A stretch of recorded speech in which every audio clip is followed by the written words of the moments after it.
Hi, hello, welcome back to another review session. This is Ravi Teja. You're watching City Drive World.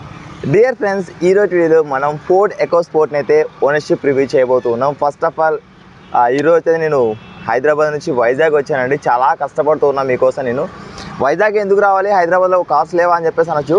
Cars ఉన్నాయి, but owner అన్నవారు owner to owner అనేది difference అవుతుంది. అంటే ఆ owner face చేసిన problems అనేది వేరే విధంగా ఉంటాయి, మీరు ఫేస్ చేసిన ప్రాబ్లమ్స్ అని చెప్పేసి వేరే విధంగా ఉంటాయి. మీరు మీ వెహికల్ పైన ఏం ఫీల్ అయ్యారు, వారి పైన ఏం ఫీల్ అయ్యారు అన్నది మనకు ఒక క్లారిటీ రావాలి. అంటే నేను ఓనర్షిప్ రివ్యూ ఒకే కానీ డిఫరెంట్ ఓనర్స్ ఎందుకు తీసుకుంటానంటే దిస్ ఈజ్ యూజర్ రివ్యూ. అంటే ఒక యూజర్ ఇంకొకటి ఏం ఫీల్ అయ్యారు, ఇంకొకటి ఎలా ఫీల్ అయ్యారు అనేది మనకు ఒక క్లారిటీ రావాలి. ఈరోజు వీడియోలో మీకు ఈ ఫోర్డ్ ఎకోస్పోర్ట్కి సంబంధించిన ప్రోస్ అండ్ కాన్స్ అండ్ దాంతోపాటు వీరు కొన్ని ప్రాబ్లమ్స్ అయితే ఫేస్ చేశారు ఫోర్డ్ ఇండియా నుంచి అండ్ ఫోర్డ్ షోరూమ్స్ నుంచి కూడా. ఆ ప్రాబ్లమ్స్ ఏంటి, అలాంటి ప్రాబ్లమ్స్ మనకు వచ్చినట్లయితే వాటిని ఎలా రెక్టిఫై చేసుకోవాలి ఏంటి అని చెప్పేసి మాత్రం ఖచ్చితంగా మీకు ఈ వీడియో ద్వారా ఒక క్లారిటీ అని చెప్పేసి మీకు వస్తుంది. దానికంటే ముందు వీడియో స్టార్ట్ చేస్తున్నప్పుడు ఒక చిన్న లైక్, ఖచ్చితంగా ఒక కామెంట్ చేయండి. ఎందుకంటే చాలా కష్టపడుతూ ఉన్నా అండ్ నైట్ టైం మొత్తం నిద్రలేకుండా 600 కిలోమీటర్స్ ట్రావెల్ చేస్తూ నేను మీకోసం ఇంకా ఏదో చేయాలని చెప్పేసి మాత్రం నేను ప్రయత్నిస్తూ ఉన్నా. దానికోసం నేను ఎక్స్పెక్ట్ చేస్తుంది ఏంటంటే ఒక లైక్ అండ్ కామెంట్. చలో, ఫస్ట్ ఆఫ్ ఆల్ ఈ వెహికల్ ఓనర్ పేరు వచ్చేసి సాయి గారు. థ్యాంక్యూ సాయి గారు వచ్చినందుకు. ప్లేజర్. ఈ వెహికల్ మీరు లాస్ట్ ఇయర్ పర్చేస్ చేశాను. ఈ వెహికల్ యొక్క ఓడోమీటర్ రీడింగ్ ఎంత? 14,000 కిలోమీటర్స్. ఈ 14,000 కిలోమీటర్స్లో మీరు ఫీల్ అయిన ప్రోస్ అండ్ కాన్స్ మనం ఏం మాట్లాడదాం. ఫస్ట్ ప్రోస్ వచ్చేసరికి అందరికీ తెలిసింది, ఆల్మోస్ట్ చాలా వరకు మీ రివ్యూస్ చూసాను ఫోర్డ్ ఎకోస్పోర్ట్. ప్రోస్ వచ్చేసరికి ఫస్ట్ థింగ్ ఏంటంటే build quality, obviously safety, and అలాగే ఆ రైడింగ్ డైనమిక్స్ కానీ స్టీరింగ్ ఫీడ్బ్యాక్ కానీ ఇవన్నీ నాకు ఫోర్డ్లో బాగా వెహికల్ సస్పెన్షన్ అవనివ్వండి, లేకపోతే వీళ్ళు ప్రొవైడ్ చేసిన ఈ లేటెస్ట్ ఆండ్రాయిడ్ యాపిల్ కానీ ఇన్ఫోటైన్ సిస్టమ్, ఆ స్పీకర్ టెక్నాలజీ కానీ, ఆటోమేటిక్ హెడ్ ల్యాంప్స్ ఉంది, automatic wipers, sun roof. Which variant it is? Diesel sports variant అండి, ఎస్ టాప్ వేరియంట్. ఇది మనకి మామూలుగా టైటానియం వేరియంట్ ఒకటి వస్తుంది టాప్, దానికన్నా ఇది ఒక 2.7 lakhs ఎక్స్ట్రా కాస్ట్. ఓకే, ఈ వెహికల్ ఆన్ రోడ్ ప్రైస్ ఎంత అండి?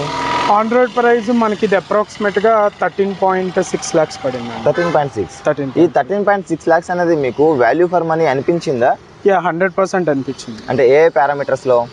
అదే లైక్ సేఫ్టీ పరంగా చూసుకున్నా, మైలేజ్ పరంగా చూసుకున్నా, లేకపోతే ఇన్ఫోటైన్ సిస్టమ్ పరంగా చూసుకున్నా నాకు 100% నేను సాటిస్ఫైడ్.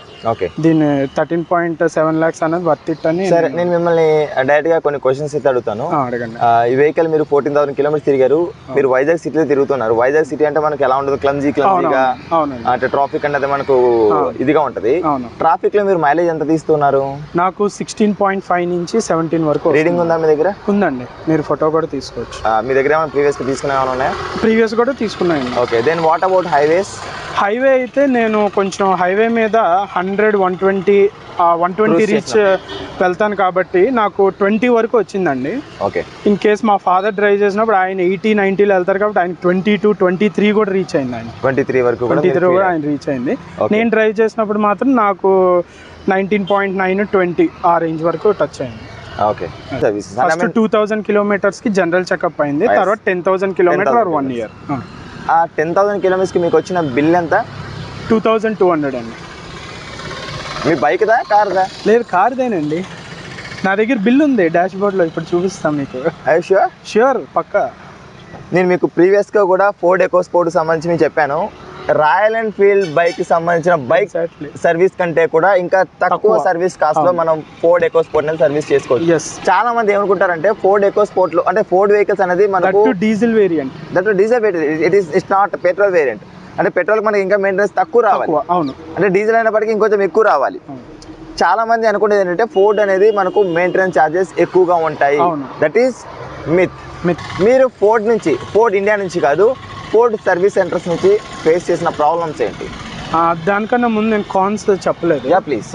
కాన్స్ నేను ఫీల్ అయింది ఏంటంటే స్పేస్ అన్నది ఒకటి, నేను అంటే కంపేర్ టు దీని రైవల్స్ లైక్ నెక్సాన్ కానీ బ్రెజా కానీ వీటితో కంపేర్ చేస్తే బ్యాక్ సిట్టింగ్ అన్నది కొంచెం కాంపాక్ట్గా ఉందని నాకు అనిపించింది. ఓకే, అది ఒక్కటే cons. Apart from that nothing is there. Okay, so మీకు ఇక్కడ 13.5 lakhs ఈ చేంజ్ అయితే ఉందో మీకు ఇది వాల్యూ ఫర్ మనీ అని చెప్పేసి ఖచ్చితంగా అనిపించింది? yes, 100%. Okay, fine. Then what about problems actually నేను ఇది కోవిడ్ సెకండ్ వేవ్ స్టార్టింగ్ అప్పుడు మనం పర్చేస్ చేసామండి దీన్ని. ఓకే. సో డే 1 ఎప్పుడైతే ఆంధ్రప్రదేశ్లో లాక్డౌన్ ఇంప్లిమెంట్ చేశారో ఆ రోజు నేను ఫస్ట్ కస్టమర్ని కార్ తీసుకున్నాను. నాకు ఇన్సైడ్ ర్యాక్లింగ్ నాయిస్ అన్నది వస్తుంది, రేర్ సైడ్. ఓకే. సో నేను నెక్స్ట్ డే నాకు ఒక యాక్సిడెంట్ అవడం వల్ల ఒక 10 days వెహికల్ నేను తీయకపోవడం వల్ల తర్వాత నేను తీసినప్పుడు ఏంటంటే నాకు ఆ సౌండ్ వస్తుంది. వెహికల్ కొన్నప్పుడే ర్యాట్లింగ్ సౌండ్ అని చెప్పేసి వచ్చింది. వెహికల్ కొన్నప్పుడు ఏంటంటే నేను అదొక ఫీల్డ్లో ఉన్నాను కాబట్టి వచ్చేటప్పుడు సౌండ్ సిస్టమ్ అందుకోసమే చెప్తాను, ఎప్పుడైనా గుర్తుపెట్టుకోండి, వెహికల్ కొన్నప్పుడు మాత్రం ఖచ్చితంగా ప్రీ డెలివరీ ఇన్స్పెక్షన్ అనేది మాత్రం కంపల్సరీ. నాకు అంత ఐడియా లేదు అప్పుడు. సో కొన్న ఈ ఊప్లో ఏంటంటే సౌండ్ పెట్టుకొని ఇది పెట్టుకొని హ్యాపీగా ఇంటికి వచ్చేసాను. లాక్డౌన్ వల్ల 2 days కార్ తీయలే. థర్డ్ డే నా హ్యాండ్ ఫ్రాక్చర్ అయింది. సో ఒక 15 days వరకు తీయలేదు. ఆ తర్వాత నేను నడిపినప్పుడు నాకు సౌండ్ వచ్చింది. మేబీ కవర్స్ ఉండడం వల్ల ఏదన్నా డిస్టర్బెన్స్ వస్తుంది అనుకోని కవర్స్ అన్ని పీకేసాను. పీకేసి నడుపుతున్నా నాకు సౌండ్ వస్తుంది. అప్పుడు నేను షోరూమ్ కాల్ చేసి చెప్తే వాడు అన్నాడు, ఇప్పుడు లాక్డౌన్ నామ్స్ ప్రకారం తక్కువ హవర్స్ వర్కింగ్ చేస్తున్నాం సార్, మీరు ఫస్ట్ 1 monthలో జనరల్ ఇన్స్పెక్షన్కి వస్తారు కదా, అప్పుడు మనం చెక్ చేద్దామండి అన్నారు. జనరల్ ఇన్స్పెక్షన్కి నేను వెళ్ళాను. 2 days వెహికల్ నా దగ్గర ఉంచుకున్నారు, వాళ్ళ దగ్గర ఉంచుకున్నారు. వైజాగ్లో ఏ షోరూమ్ అండి? PPS Ford. Okay. PPS Ford మీరు ఫేస్ చేసిన షోరూమ్ పేరు? PPS Ford. Okay. 2 days vehicle వాళ్ళ దగ్గర ఉంచుకున్నారు, మొత్తం ఇన్స్పెక్ట్ చేశారు. చిన్న సౌండ్ వస్తుందని చెప్పి బ్యాక్ సైడ్ వైపర్ గ్రీజ్ అని అదని పెట్టి నాకు హ్యాండ్ ఓవర్ చేస్తారు వెహికల్.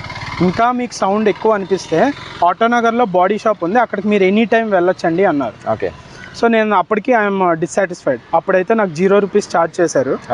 సో నెక్స్ట్ 3-4 times నేను ఆటోనగర్ బాడీ షాప్ ఇన్స్పెక్షన్కి వెళ్ళాను. వాళ్ళు చెక్ చేశారు, సౌండ్ వస్తుందండి అన్నారు. బట్ వాళ్ళు ఏంటంటే వెహికల్ ఒక 3-4 days ఉంచేయండి, 5 days ఉంచేయండి అంటున్నారు, కానీ ఎగ్జాక్ట్గా దేనివల్ల వస్తుంది, ఎగ్జాక్ట్ ఎన్ని డేస్ వస్తుంది, ఎందుకంటే నాకు ఎవ్రీడే నేను వెహికల్ యూజ్ చేస్తాను. సో నాకు ప్లానింగ్ అంటూ ఉండాలి కదా, నేను ఆల్టర్నేట్ సెర్చ్ చేసుకోవడం. వాళ్ళు నాకు క్లారిటీ ఇవ్వలేదు.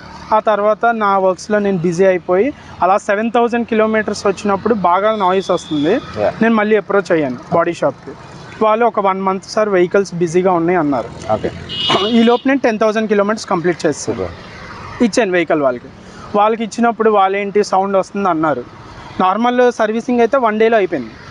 బట్ ఆ సౌండ్ రిపేర్ చేయడానికి వాళ్ళకి 14 days పట్టింది.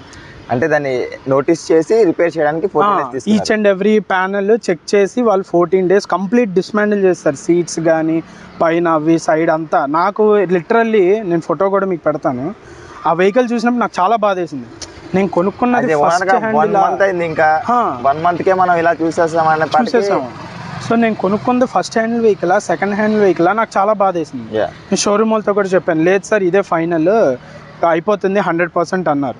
15 days తర్వాత వాళ్ళు నాకు వెహికల్ ఇచ్చినప్పుడు, సార్ ఇంకా నాయిస్ వస్తుంది, మీరు ఇంకా యూజ్ చేయండి, ఇంకా ఎక్కువ వస్తే ఫర్దర్ మనం ప్రొసీడ్ అవుదాం అన్నారు. నాకు జస్ట్ 5 days 6 days యూజ్ చేశానండి, మళ్ళీ నార్మల్ అయిపోయింది. నార్మల్ సౌండ్స్ అయిపోయింది. సో వాళ్ళు ఏంటి, ఫోర్డ్ కంపెనీ వాళ్ళు ఫీడ్బ్యాక్ కోసం మెయిల్స్ పెట్టారు. 6 days తర్వాత నేను రిప్లై ఇచ్చాను, నాకు ఇంకా సౌండ్ వస్తుంది, ఐఎమ్ నాట్ సాటిస్ఫైడ్ అని.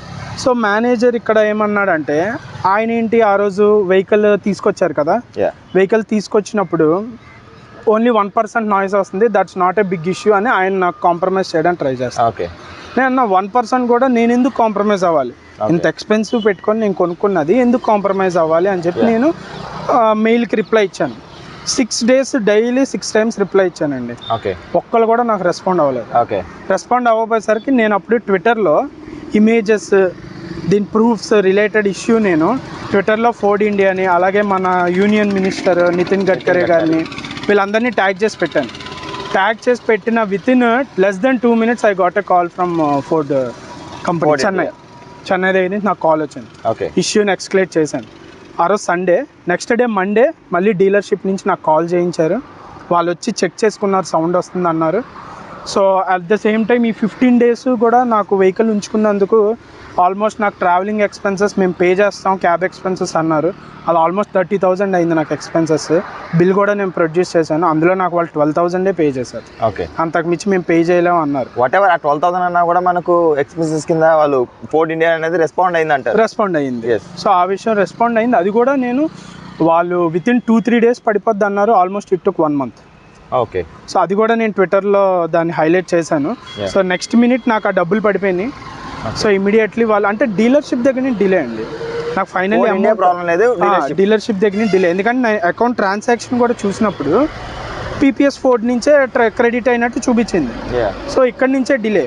నేను ఎప్పుడైతే ఇది ట్విట్టర్లో హైలైట్ చేసి ఇదంతా చేశానో వాళ్ళు కొంచెం ఫాస్ట్గా రెస్పాండ్ అయ్యారు.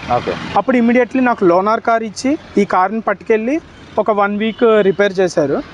సో రిపేర్ చేసినాక కొంచెం నాయిస్ ఓకే అయింది, but still I'm getting rattling sound అనేది వస్తుంది, కొంచెం ఫీల్ అవుతున్నాం. ఎస్. ఇంకా మీరు ఫేస్ చేసిన ఇంకేమైనా ఉందా? షోరూమ్ డీలర్షిప్ తరపు నుంచి అయితే ఇది ఒకటేనండి.